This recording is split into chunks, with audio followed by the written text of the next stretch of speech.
One morning, I was walking my son to school. The air was still wet from a night of heavy rain. The ground was slick, and the leaves on the tree along the way were weighed down with these crystal clear droplets of precipitation that were falling to the soil below. Suddenly, these childhood memories flooded my senses, and as I inhaled, I held the fresh scent of rainfall in my lungs and was reminded of morning walks to school in Seattle, Washington. As I exhaled, I turned and I asked my son what his favorite nature smell was. And his reply was barbecue. Now, although his answer wasn't what I expected, and he clearly did not share my same love of an earthy smell of soil after rain, technically, his answer wasn't entirely wrong. You see, in my middle school, I teach a course called Green Ambassadors. And in this course, I teach an ecosystem unit. In this unit, my students and I spend a lot of time discussing relationships in nature and how diverse yet connected the earth is. We compare and contrast ideas, we dissect misconceptions, and we question everything. As my students build their knowledge and experience deeper connections to earth, they start to see the interconnections of nature and the why and how things happen. Now, one lesson they really get involved in and engaged about is about trees. They start to learn about the important ecological and environmental roles, the food a tree produces, and the fiber it creates.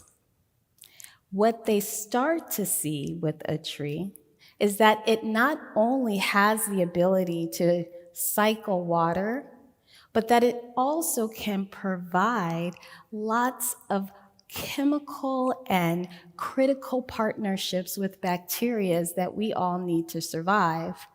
And they also get to learn how it is part of Earth's air balancing system. The result?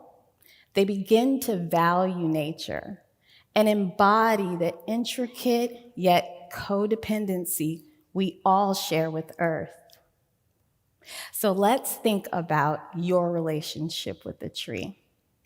Have you ever thought about what you actually value in a tree?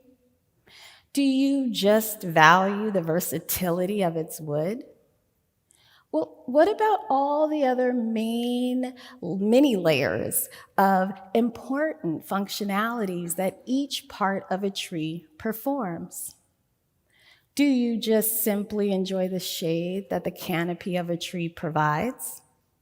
Well, I can share with you that the leaves in the canopy of a tree come in a variety of shapes and sizes and textures that not only absorb carbon dioxide and water through a process called photosynthesis, but that they also provide oxygen for living things while producing this cooling effect called evapotranspiration.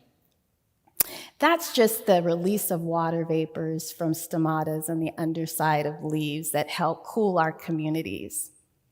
But there is also a recorded 25,000 different organisms that can inhabit a tree in one form or another.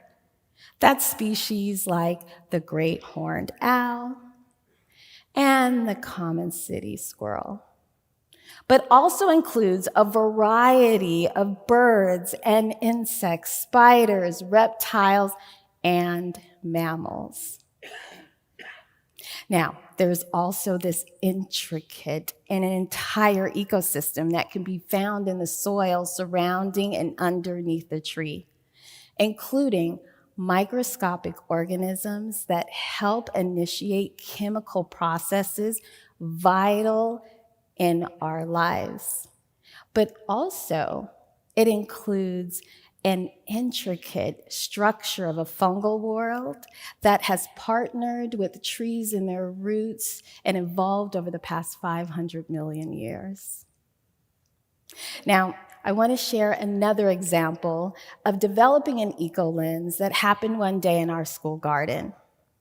While one of my students was waiting in line to refill her watering can, she began to tell me a story about a family vacation to a beach in Mexico.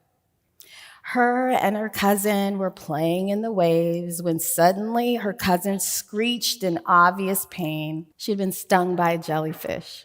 They actually had the culprit caught in a sand bucket. The family jumped into action with the remedy, for some reason we all seem to know: find the spot that was stung and pee on it. In the aftermath of the sting, my student explained to me she had this urge to avenge her cousin, and she proceeded to pulverize this jellyfish in payback. With guilt casing every word, she was explaining to me that she didn't understand back then that the jellyfish probably saw her cousin as a threat, a predator, or food, and that her family and her were at the beach swimming in the ocean as recreation, which happened to be the home of the jellyfish, and that by removing that jellyfish from its ecosystem, its home, that she potentially had interrupted a delicate and intricate food web that connects us all. And in that moment, I could see her eco-lens developing.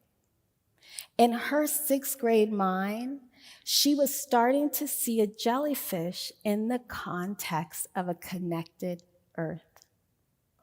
I continuously wonder, how do we nurture that understanding into and throughout our adult life in our current times? Well, for me, that's environmental education. Sadly, what I've observed is that as we become adults, our connections and purity of the realizations of our interactions with the environment get muddied with responsibilities of adulthood. We tend to take on this belief that as a human species, we have dominion over the planet, giving us the superiority to decide how we use resources and the fate of our fellow living species. But this belief, it actually has proven to limit our interactions with nature to mainly recreation and utilization. And yet in this belief lies a fault, one that traps us in a blind spot. We lose the perspective that saving the earth actually means saving ourselves. But here's the beauty in it all. We can always reclaim our eco-lens.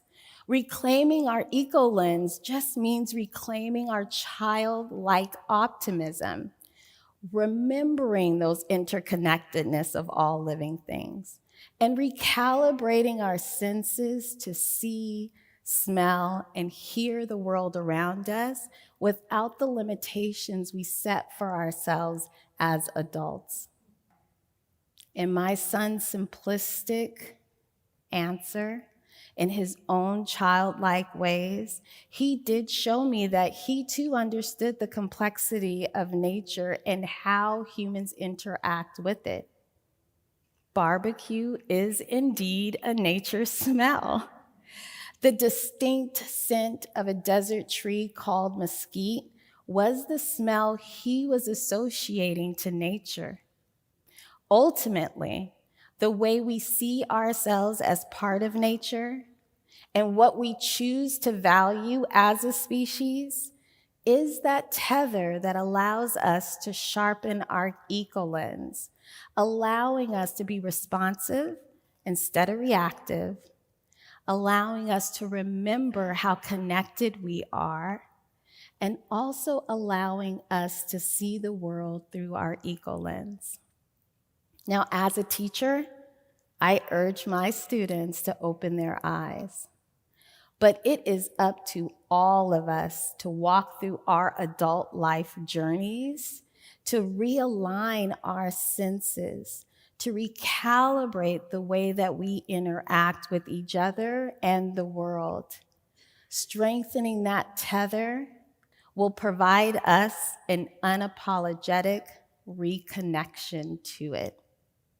Thank you.